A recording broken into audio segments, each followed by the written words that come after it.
Buenos días. Hoy vamos a hablar sobre dos informes periciales que ha elaborado el perito informático forense Gabriel Araujo. Hola Gabriel, ¿cómo estás? Hola, muy buenos días, buenas tardes, buenas noches, cualquiera sea la hora que veamos esto. Bueno, yo tengo aquí una indumentaria un poco deportiva porque ya estamos en verano, ya sabes que hay que moverse un poquito y bueno, y tengo un evento deportivo, pero encantado de poder hablar con vosotros, ¿eh? Y vamos a hablar primero de uno y luego de otro, pormenorizadamente, para que las asociaciones o las personas que así lo consideren puedan utilizar estos informes denunciando lo que en esos informes se demuestra. Y el primero de los informes se titula Informe pericial de evidencias electrónicas sobre diversos actos de escrutinio general en el proceso electoral de las elecciones del 28 de mayo pasado. Bien, entonces ahí hubo unas irregularidades en los escrutinios de Madrid, Asturias, Canarias y Toledo que se grabaron en vídeo y Gabriel Araujo peritó dichos vídeos. Y el segundo informe del que vamos a hablar se titula Informe pericial sobre análisis de vulnerabilidades y cumplimiento de la web de correos.es, que hace referencia a las vulnerabilidades de la página de correos habidas en estas elecciones del 23 de julio. Entonces, vamos a hablar primero de uno y luego de otro. Gabriel, ¿podrías hablarnos sobre el primer informe en el que hablas sobre las irregularidades contenidas en esos vídeos relativos a los escrutinios generales de las elecciones autonómicas del 28 de mayo pasado, por favor? Sí, encantado, José Miguel. Bueno, en este caso se trata, como tú bien apuntabas, de una serie de pruebas, tanto en vídeo como de imágenes, y los peritos informáticos forenses lo que tenemos que hacer es adeverar y certificar que no hay ningún indicio de manipulación en esos vídeos, porque sabemos con el tema de la inteligencia artificial y con los deepfakes y todo lo demás, que pudiera haber ahí una serie de montajes o modificaciones maliciosas del material de las evidencias electrónicas, así que lo que hacemos los peritos es adeverar y certificar que no hay ningún indicio de manipulación. En este caso era clarísimo que no había ningún tipo de indicio de manipulación, son vídeos que los ciudadanos han grabado en el escrutinio tanto general como en el escrutinio del voto cera, en el caso de Asturias, y lo que hacemos es sencillamente, pues a nivel técnico, certificar que ese material no ha sido manipulado y que puede ser estudiado o puede servir de punto de partida para una investigación minuciosa con toda garantía de no caer en una instrumentalización maliciosa de esas evidencias electrónicas. También, como yo tengo experiencia en auditorías y demás, me he permitido a la Junta Electoral Central, en base a ese material, hacerle una serie de sugerencias para mejorar, ¿verdad?, la integridad de estos procesos electorales y para que esas irregularidades no vuelvan a ocurrir. Bien, ¿y qué se ve en los vídeos? Bueno, los vídeos, empezamos por Asturias, por ejemplo. No solamente los vídeos, sino en las imágenes. Las imágenes que me remiten, pues son las fotocopias, las fotografías de las actas del escrutinio, tanto general como el del voto cera. Y realmente lo primero que llama la atención es que las fotos del escrutinio general, o sea, se hace el día anterior del voto cera. Recordemos que la LOREG, la Ley Orgánica del Régimen Electoral General, establece que se tiene que comenzar el escrutinio general a las 10 de la mañana del quinto día de la votación y 2 horas antes tiene que empezar el voto cera, evidentemente para que el escrutinio del voto cera, recordemos el voto cera es el voto del exterior, ¿verdad? Cera es una sigla que quiere decir censo electoral de residentes ausentes, es ni más ni menos que los españoles que están residiendo en el exterior. Pues esos votos, antes de realizar el escrutinio general, entran en una urna, se cuentan, ¿verdad? Se escrutan y luego, lógicamente, esa cantidad pues se suma a las actas del escrutinio general, que se debe hacer la sumatoria de todas y cada una de las actas. Bien, en el caso de Asturias se hizo al revés, primero hicieron el escrutinio general, por tanto, claro, yo digo ahí en el informe, oiga, si primero hace el escrutinio general, ya tenían que saber que daba el escrutinio cera, pero es que no lo habían hecho todavía. Por tanto, ahí hay un primer punto preocupante de un posible fraude, porque evidentemente no se puede tener las cifras definitivas si no se tienen las cifras parcial del escrutinio cera. Y entonces al otro día se hizo el escrutinio cera y sorpresivamente en medio del escrutinio cera apareció una caja con votos. Por tanto, claro, yo hago el razonamiento, oiga, si el día anterior hicieron el escrutinio general, incluían los votos cera y ahora no les cuadra, pues habrán tenido que meter ahí 580 votos para que les cuadre la cantidad de votos que ya habían puesto el día anterior. Es decir, todo muy enrevesado, realmente muy preocupante. Y en el caso de Asturias, incluso uno de los magistrados vocales allí de la mesa electoral confiesa que realmente ellos no suman, sino que las cifras que ellos dan como definitivas son las que le da el sistema. Y lo dice así textualmente, las que le da el sistema. Luego, la interpelante, ¿no? La ciudadana que le interpela al magistrado, pues sigue profundizando un poco en ese interrogatorio, en esa información, y ya luego realmente el magistrado confiesa realmente que las cifras se las da Indra. O sea, las cifras que da Indra, pues ellos las ponen en esas actas y punto. Entonces, esto realmente, José Miguel, es muy preocupante. Primero, porque estaremos frente a una falsedad en documento público, el tema de las actas del escrutinio general, ¿verdad? Que es la obligación de ahí realmente que venga plasmada en esa acta realmente lo que ha pasado, ¿no? Y en este caso también sorprende muchísimo que en ese vídeo aparece una apoderada del Partido Popular y admite esto como si fuera completamente normal. Es decir, en un momento dado dice la apoderada del Partido Popular que estaba ahí en el escrutinio del voto cera, que era definitorio para su partido, y que el día anterior se había hecho el escrutinio general, y lo dice con total desparpajo, ¿no? Como si no supiera que realmente eso era completamente legal. Así que las conclusiones son muy preocupantes en el sentido de que los magistrados no están cumpliendo la LOREG y los representantes de los partidos políticos no tienen ni la más mínima idea de lo que es la ley orgánica del régimen electoral general. De hecho, ayer mismo hemos asistido a la comparecencia de Ignacio Garriga de Vox, que dice que iban a solicitar el escrutinio general como si eso no viniera ya por ley, ¿no? O sea que es muy preocupante en realidad el desconocimiento absoluto que tienen los políticos de la ley orgánica del régimen electoral general. Y también hay vídeos sobre lo ocurrido en Toledo, por ejemplo. Sí, en Toledo también muy preocupante y muy llamativo el hecho de que diera comienzo el escrutinio general, José Miguel, y no había ni una sol sobre, no abrieron nada, ni un acta, nada, absolutamente nada, ¿no? O sea que empezó un acto, pero era de repente una representación, un teatro, porque ahí el escrutinio, que como su nombre indica, es escrutar, es realmente sumar, abrir los sobres, tal cual lo dice la LOREG, allí no había ni un solo sobre, no había ni una sola acta. Todos estaban pendientes del ordenador, que es un ordenador que realmente no viene en la ley orgánica, en ningún momento viene en el ordenamiento jurídico vigente. El ordenador parecería que no arrancaba, tenía un problema, todas las mesas, todo el mundo, los vocales, presidentes, todos mirando el ordenador, pendiente del ordenador, cuando ya había comenzado el escrutinio. Es decir, ¿qué pinta el ordenador ahí? Pues para un escrutinio, ¿no? ¿Por qué toda la mesa y todos los vocales estaban pendientes del ordenador cuando realmente lo que tenían que estar haciendo ya era sumar acta por acta? De hecho, tuvieron muchísimo rato hasta que se pudiera arrancar ese ordenador, con lo cual podrían haber hecho el escrutinio como marca la ley perfectamente, le hubiera dado tiempo perfectamente, estuvieron horas y horas. Al final una serie de operadores que ni siquiera estaban identificados, no se sabe ni quiénes son, pues empezaron a sacar ahí documentos, a sacar actas, empezaron a firmar y de luego, pues después del rato, pues se dio por concluido el escrutinio, ¿no?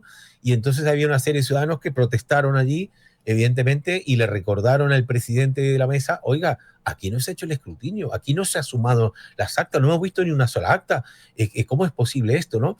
Entonces, bueno, se retiró a deliberar, de una realmente bastante bochornosa esa imagen, y a los pocos minutos volvió el presidente diciendo, mira, esto es lo que hay, bueno, nosotros va a concluir el escrutinio, si tiene usted alguna duda, pues ponga la reclamación correspondiente, ¿no? Y esto a sabiendas que realmente los ciudadanos que estaban allí, que eran públicos, no podían poner una reclamación porque, por otra parte, la LOREG únicamente reserva esa potestad de reclamación a los representantes de los partidos políticos, pero no a los ciudadanos, cosa que realmente se debería modificar, porque si un ciudadano está allí, ve una irregularidad, un incumplimiento de la LOREC, no es posible que no pueda protestar cuando ese es un acto público, ni siquiera impugnar. O sea, lo que está viendo realmente es completamente legal y se le secuestra, se le veda la posibilidad al ciudadano de poder impugnar ese acto que era a todas luces, como digo, completamente teatral, ¿no? Sí, porque solamente pueden impugnarlo los partidos. Claro. Y como hemos sabido, los partidos no tienen ni idea de cómo funciona la ley, por tanto no impugnan. De hecho, en ese mismo acto, el ciudadano que estaba hablando me remite también una serie de encuentros y de charlas con representantes de los partidos políticos, que eso realmente no lo he incluido en el informe porque realmente no era de interés para la Junta Electoral Central, pero desde luego sí que acredita que los representantes de los partidos políticos, también en ese caso en Castilla-La Mancha, en concreto en Toledo, en la ciudad de Toledo, no tenían ni la más mínima idea de cómo funciona, cómo debe ser el escrutinio general. Y eso es realmente preocupante, José Miguel. O sea, que los representantes de los partidos políticos, que son los que nos piden el voto, luego no sepan contarlo ni sepan cuidarlo, ¿no? Es decir, ¿para qué nos piden el voto si después no lo cuentan, ¿no? Esta es la verdadera pregunta que habría que hacerse, ¿no? Sí, aquí ya se ha explicado muchas veces en qué consiste el escrutinio general. Lo vamos a explicar una vez más. Y hay dos tipos de escrutinio. El provisional, que hace Indra, que no tiene ninguna variable legal. Y por otro lado está el escrutinio general, que es el oficial, el bueno, el que hace la administración electoral. ¿Con qué hace ese escrutinio total? ¿Con qué hace esa suma total y general? Pues lo hace con los datos que aparecen recogidos en las actas electorales que se rellenan y se firman cuando se han contado los votos de cada urna. Imaginaos, por cada urna hay un acta, esas actas se envían a las juntas electorales provinciales y allí el día del escrutinio o los días del escrutinio general se tienen que sumar los datos de las actas, dando un resultado total oficial. Y tenemos constancia, porque así lo confesó la Junta Electoral Provincial de Sevilla en 2015, que no se hace el escrutinio general desde el año 2000. Y desde entonces se tiene la costumbre de fiarse de la suma de Indra, como si la informática fuese pura y virgen y fuese imposible cometer ningún fraude por medio de la informática. Entonces eso yo creo que es cientificismo y además es un fraude de ley y por tanto los parlamentos constituidos solo con el escrutinio provisional más el voto cera son ilegales. Entonces es un problema muy grave. Me gustaría hacer una pequeña precisión, José Miguel, únicamente, con respecto al tema de los datos provisionales. Los datos provisionales no son ilegales. De hecho, la LOREC obliga al gobierno a dar datos provisionales. Esto es muy importante tenerlo en cuenta. Leo textualmente el artículo 98.2, porque ahí ha habido un poquito de desinformación y se creen que los datos de Indra son ilegales. No, no, no. Es más, la LOREC obliga al gobierno a dar datos provisionales. Esto está obligado por la ley, ¿eh? Dice, artículo 98.2 de la LOREC, se expedirá asimismo una copia del acta de escrutinio a la persona designada por la administración para recibirla y a los solos efectos de facilitar la información provisional sobre los resultados de la elección que ha de proporcionar el gobierno. Esto está modificado en el año 91, es decir, que la LOREC sí obliga al gobierno a dar datos provisionales. Esto es muy importante destacarlo. Luego, el procedimiento de adjudicación y de licitación hemos visto que es bastante irregular. Como es la única empresa que se presenta, es Indra, pues ahí incumplen los plazos, no pasa nada, se los extienden, en fin, como es la única empresa, hay bastantes infracciones en la ley de contratos públicos, pero sí es cierto que el gobierno está obligado por la LOREC a dar esos datos provisionales, ¿ok?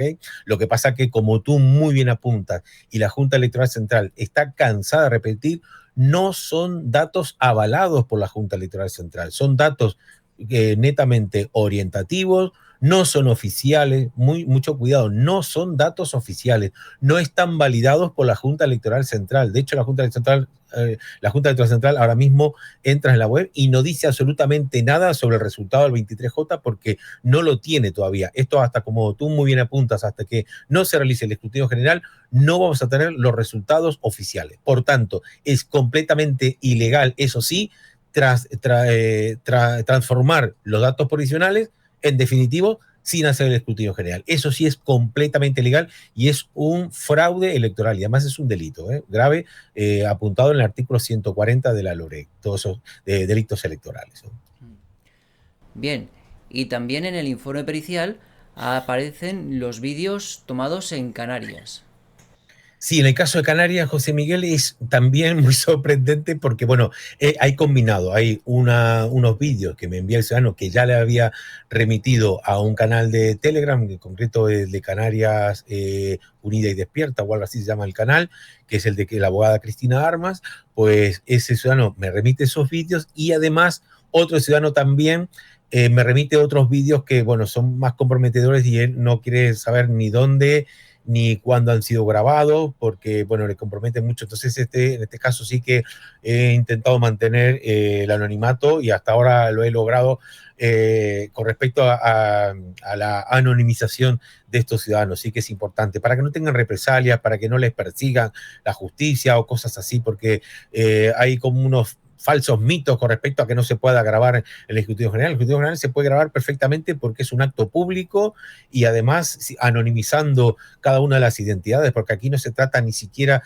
de señalar a ningún magistrado ni ningún funcionario. Eso ya lo hará, en su caso, la Junta Electoral Central, si quiere, porque yo de oficio pues le he puesto ese material para que de oficio actúe y puede actuar o puede archivar completamente ese material. Ya no es mi problema ni son mis competencias. No obstante, sí que es mi responsabilidad mantener el anonimato al máximo posible de todos los implicados en estos vídeos. En el caso de Canarias, además de lo que te he mencionado, de este canal que sí que estaban publicados, otros vídeos realmente son muy preocupantes porque revelan que en Canarias se han abierto los sobres antes del escrutinio. Y esto es realmente preocupante, José Miguel, porque es algo realmente prohibido. No se pueden abrir los sobres antes del escrutinio. Y es que por adelantar trabajo, pues unas funcionarias dicen ante la Cámara que han abierto los sobres, que han visto que en el primer sobre no había el acta, que en el segundo sí, que en el tercero, o sea, que había una serie de irregularidades con los sobres. Recordemos que son 3 sobres los que deben remitirse a la Junta Electoral Provincial, y entonces habían detectado ya del día antes unos graves problemas con el tema de las actas. Pero claro, eso no se puede hacer el día antes, no se puede abrir los sobres antes del escrutinio, porque ahí sí que realmente hay posibilidad de fraude total. Se pueden, si abro las actas, las puedo modificar, en fin, puede haber realmente barbaridades, ¿no? Se puede alterar perfectamente los números anotados allí, en fin, es muy preocupante esa falta de garantía, ¿no? El tema del escrutinio, esa infracción gravísima que es abrir los sobres antes del escrutinio. Y entonces, bueno, pues también lo he puesto en conocimiento ese vídeo de la Junta Electoral Central y bueno, de momento yo no tengo noticia. También es cierto que yo no soy parte de ningún procedimiento ni nada en ese aspecto, pero bueno, es preocupante que estén pasando los días, eso esté allí. Supongo que lo estarán investigando, no lo sé, pero no tengo ninguna noticia y realmente debería haber sido un poco más veloz la respuesta por parte de la Junta Electoral Central, teniendo en cuenta que tenemos esta semana el escrutinio general de las elecciones nacionales y que son realmente muy, muy importantes, ¿no? Así que, bueno, esperemos que haya un poquito más actividad y más agilidad por parte de la máxima administración electoral. Y ya en los últimos vídeos a los que hace referencia en tu informe son los relativos a Madrid. Claro, porque ha llegado un fragmento de una resolución de la Junta Electoral Provincial de Madrid prohibiendo la grabación del escrutinio. Y esto realmente con unos argumentos muy peregrinos, en el sentido de que como estaba garantizado la integridad del proceso del escrutinio, que no hacía falta vigilarlo ni grabarlo, cuando en realidad apunta a todo lo contrario, precisamente por estos casos que hemos apuntado, realmente hace falta vigilarlo y realmente, digamos, por lo menos tener esa certificación de que se ha hecho bien y no hace ningún daño el hecho de que se grabe en vídeo, ni siquiera por el tema de anonimizar a las personas que están implicadas, porque perfectamente se pueden borrar las caras, se puede incluso distorsionar la voz, no hay ninguna intención aquí en señalar con el dedo a nadie, ¿no? Realmente lo que se trata aquí es realmente de garantizar el proceso íntegro, ¿verdad? Todo el proceso, no señalar a nadie ni culpar a nadie. Ya eso nosotros no tenemos competencia para hacerlo. Ya lo hará la Junta Electoral Central o la Junta Electoral Provincial, que son los que sí tienen competencia y pueden iniciar ese proceso de investigación, esa fase incluso de sancionadora, o incluso remover a esas personas que no repitan un escrutinio. Si no lo saben hacer, lo tienen que repetir, en fin, o sea, que no deberían repetir, en fin.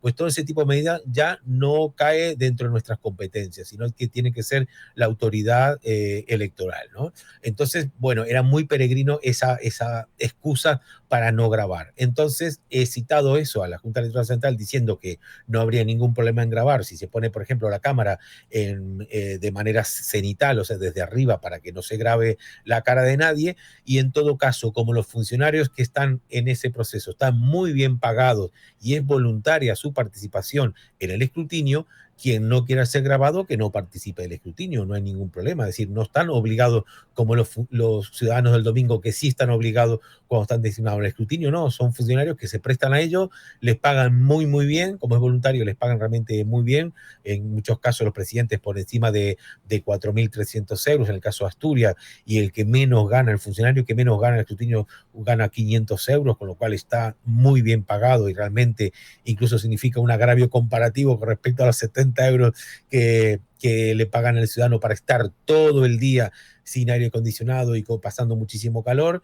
Y por tanto eso le decía yo a la Junta Electoral Central, que no, si hay algún problema por grabarlo, pues que no vayan estos funcionarios, ¿no? Y bueno, la idea era eso, documentar que realmente el proceso se hacía perfectamente de acuerdo al ordenamiento jurídico vigente. Y con esto se completan los vídeos de las 4 provincias. Y para concluir este informe, ¿qué querrías decir? Bueno, yo lo que hago, José Miguel, es una serie de recomendaciones. Es decir, si vemos a lo mejor, por ejemplo, que el tema del escrutinio será, claramente en los vídeos mostraban que los funcionarios no tenían ni idea cómo solventar incidencias tan normales como, por ejemplo, que vengan dos votos en el mismo sobre, ¿no? En los vídeos se ve improvisadamente, los vocales están explicando ahí a estos funcionarios que están sacando los votos de los sobres, que por cierto es completamente legal, no pueden ser los funcionarios, tiene que ser el presidente de la mesa quien haga ese acto, no pueden ser los funcionarios. En los vídeos se ve que son los funcionarios muy cerca de los cubos de basura que iban como sacando los votos y tirando los sobres. Nadie vigilaba si a lo mejor alguien estaba tirando un sobre con votos dentro. De hecho, en algún momento se puede llegar a ver, no se ve con claridad, pero puede llegar a verse que había un sobre con algún papel dentro. Yo no sé si puede ser un segundo voto o qué, pero lo cierto es que había un papel dentro de ese sobre, pudiera ser un voto válido, a lo mejor que estaban tirando a la basura. Nadie estaba vigilando ese proceso y evidentemente hay que tener en cuenta que es muy probable que los funcionarios puedan cometer ese error, ¿no? O al rasgar el sobre, en fin, como se hace todo tan rápido, era una cosa realmente terrible, muy rápida, un proceso muy descuidado, muchísimas manos, muchísima gente, eso es totalmente ilegal, ese modo de funcionamiento. Entonces, en base a eso, me he permitido sugerirle a la Junta Electoral Central, primero, que remitan una guía a los responsables realmente para que sepan qué es lo que pasa cuando hay dos votos en el mismo sobre, qué es lo que pasa cuando hay algún otro tipo de incidencia, de un sobre que esté rasgado, manchado, roto, en fin, que eso realmente los responsables sepan realmente qué hacer y la mesa electoral, los que hacen el escrutinio, los responsables, también sepan que deben firmar. Yo les decía, les sugería firmar como un acuse de recibo esa guía en el que les diga y les remarque que tienen que hacer la sumatoria de todas las actas para poder llevar a cabo el escrutinio general, advirtiéndole las posibles responsabilidades penales que implica el hecho de cometer fraude electoral o incumplir todos los protocolos que marca la LOREG, ¿no? Entonces, es una sugerencia. Y si no firmara, pues no cobraba, ¿no? Un poco para incentivar el hecho de que realmente se leyeran esa guía, porque estamos viendo que realmente no tienen ni la más mínima idea de qué consiste el escrutinio general, ¿no? Pues muy bien, pues si quieres pasamos a analizar el informe sobre las vulnerabilidades de correos. Sí, porque eso era otra cosa muy preocupante con la avalancha de votos por correo que ha habido en estas elecciones, el 23J.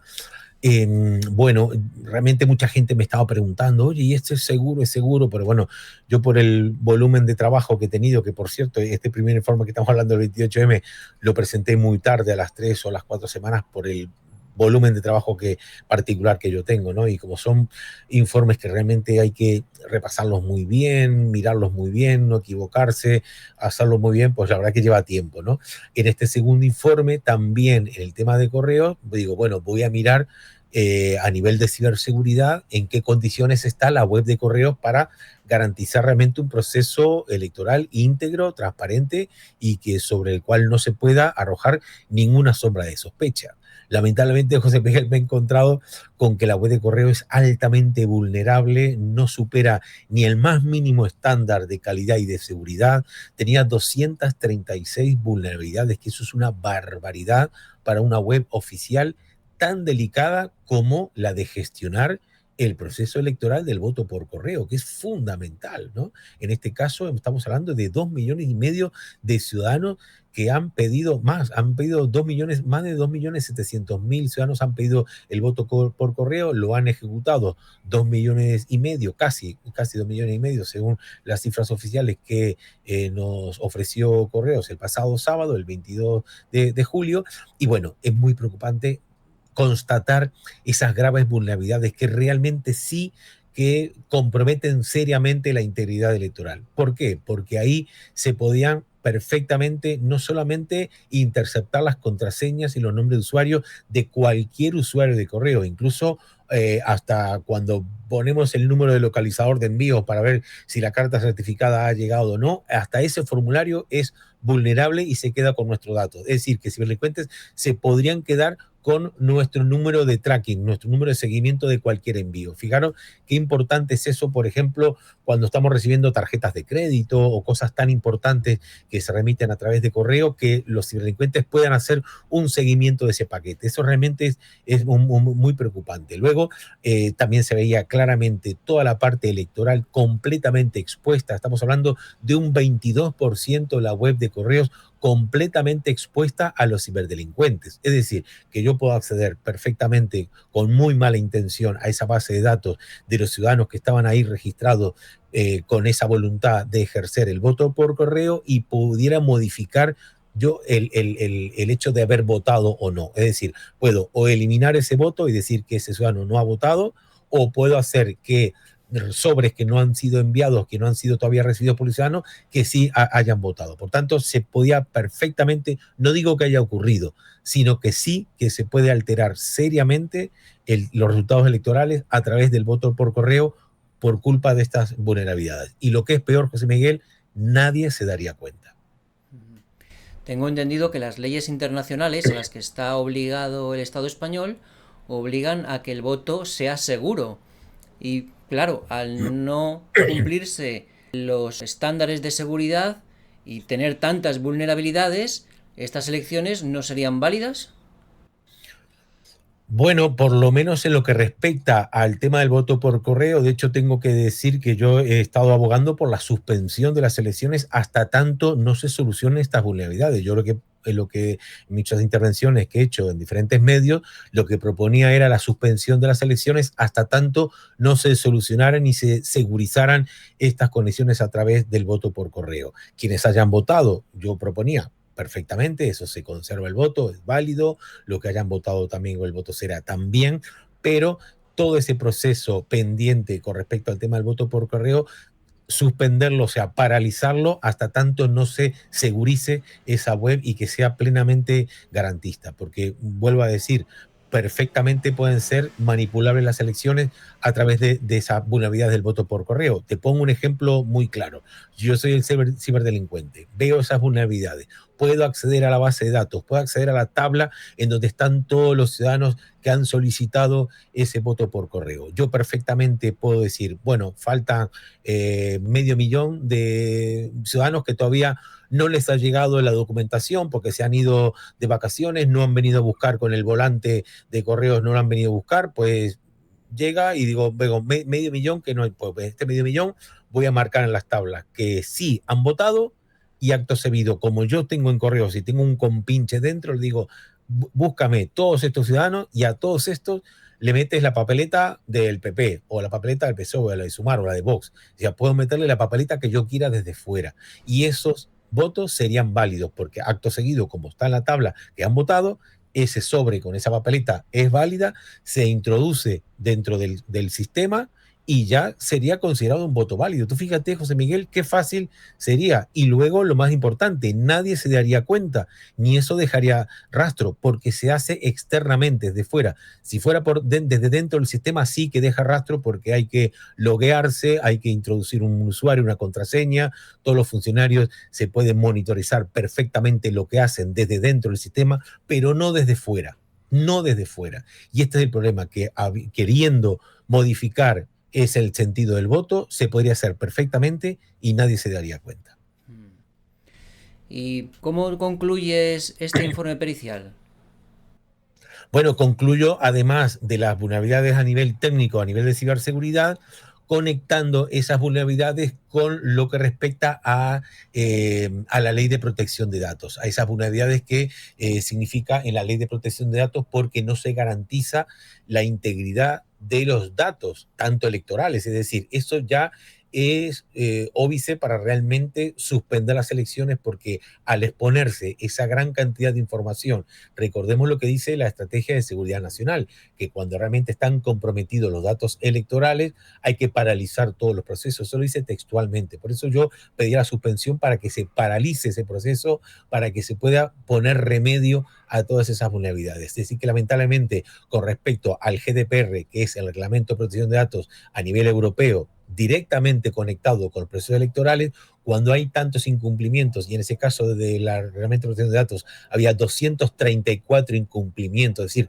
no son pocos, son muchísimos. Es que estamos hablando de una web realmente muy vulnerable y que es inaceptable que esté en funcionamiento una web pública, institucional, que da un servicio tan importante como el de correo. Y como digo, no solamente está en juego los procesos electorales, sino incluso, como digo, la seguridad de las tarjetas de crédito que se envían a través de correos, mucha información personal, muchas actas notariales, se envía muchísimo material muy sensible por correo. Recordemos que la interceptación de esos datos está penado, porque es el secreto de las comunicaciones.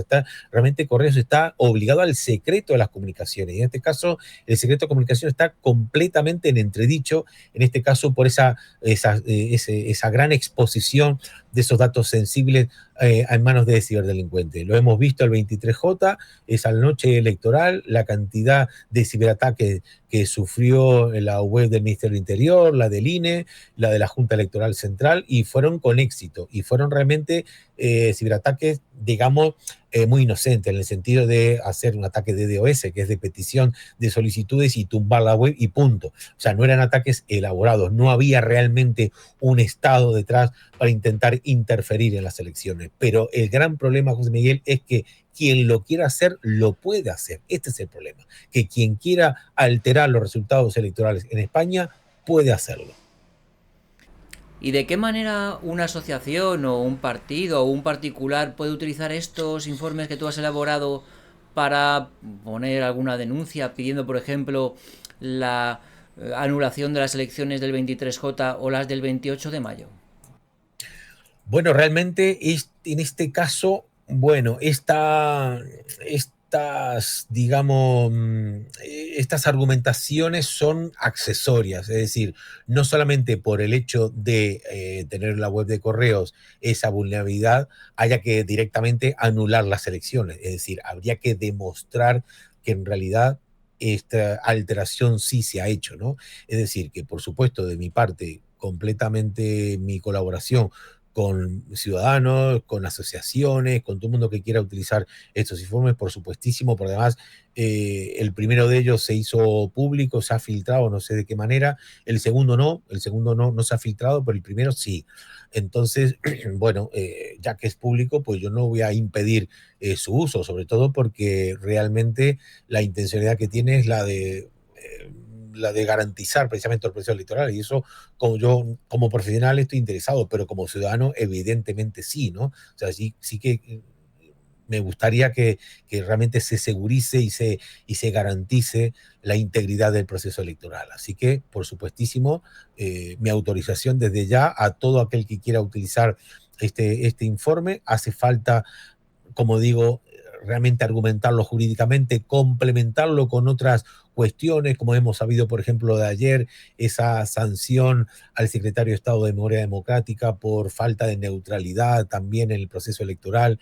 Hay que conectar con esos indicios probatorios, ¿verdad? No hace falta tampoco probar, sino lo que llama la prueba indiciaria es algo que realmente es válido en derecho. O sea, no solamente hace falta aportar una prueba fehaciente, sino que los indicios, que haya indicios de manipulación, ya eso es suficiente. Un indicio de fraude, ya eso es suficiente argumento jurídico como para plantear una demanda, y luego en el plenario o en fase de instrucción, pues se complementarán con otras diligencias que acuerde el juez, porque realmente estamos también supeditados a la actividad probatoria que el propio juez quisiera impulsar, ¿verdad? Hay muchas cosas, por ejemplo, en el tema de correos, no podemos nosotros hacer una auditoría externa, pero si un juez lo ordena y nos permite a los particulares auditar ese proceso interno de correos, pues podemos arrojar mucha más luz con este proceso, e incluso podríamos ayudar en el sentido de decir, oiga, esto aquí tiene una exposición, esto tienen que solucionarlo. De hecho, yo lo hago en mi informe, pero lo hago desde fuera, ¿no?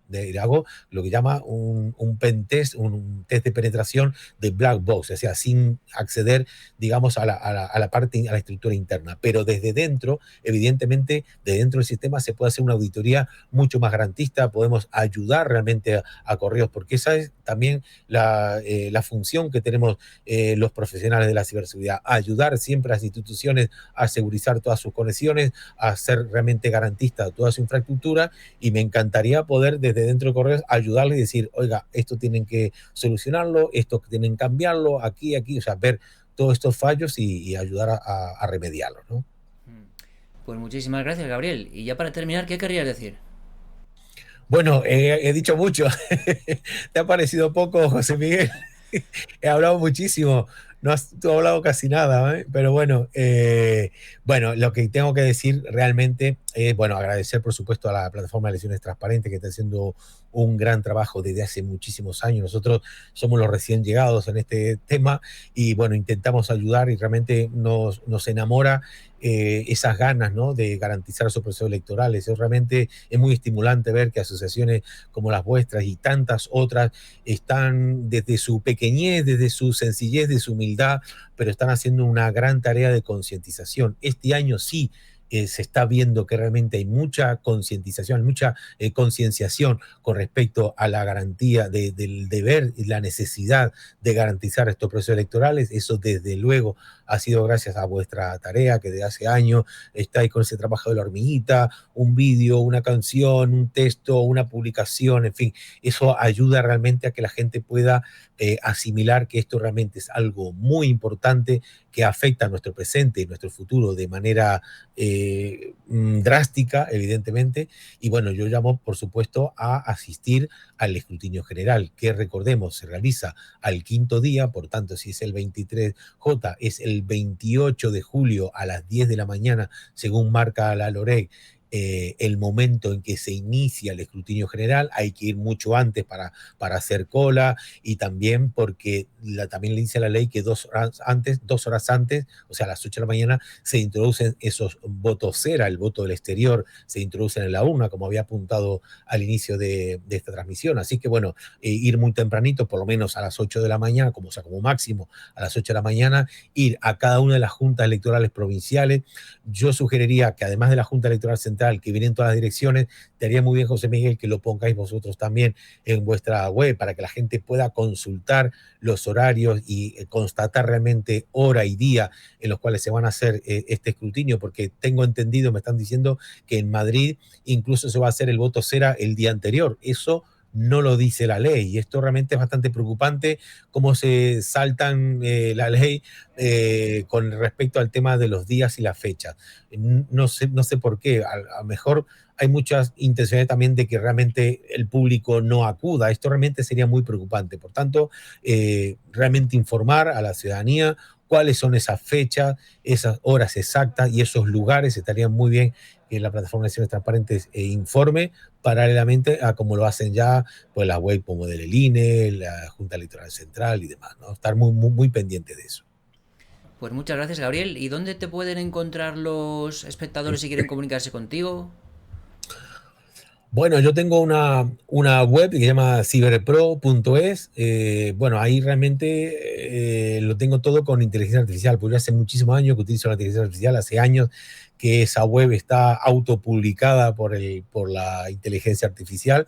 Y entonces, bueno, tengo un sistema bastante bueno en el sentido de que me está totalmente desatendido mi tema de redes sociales, lo hace automáticamente la inteligencia artificial de hace 2 años, o sea, hace muchísimo tiempo que yo tengo la inteligencia artificial manejando todas mis redes y mi web. Entonces, bueno, todo lo que se publica en la red automáticamente se replica en mi LinkedIn, en Twitter, en Facebook y en Instagram. Y bueno, a través de esa web, que de un formulario, pues cualquiera puede dirigirse a mí o a través de mi email, que también está en esa web, ciberpro.es. Y bueno, yo encantado de poder solventar cualquier duda. También en las redes, estoy en Twitter, me buscáis Gabriel Araujo, vais a dar inmediatamente conmigo en Instagram, bueno, en todas las redes, por supuestísimo, estoy a las órdenes de toda la ciudadanía y todas las asociaciones que necesiten alguna opinión profesional al respecto. Pues muchas gracias por todo el trabajo que has dedicado a los dos informes y bueno, pues esperemos que se haga el escrutinio general y si no, estaremos ahí para ser testigos y denunciantes. Exacto, exacto, muy bien. Pues muchísimas Gracias, José gracias, Miguel. Gabriel. Un abrazo muy fuerte. Adiós.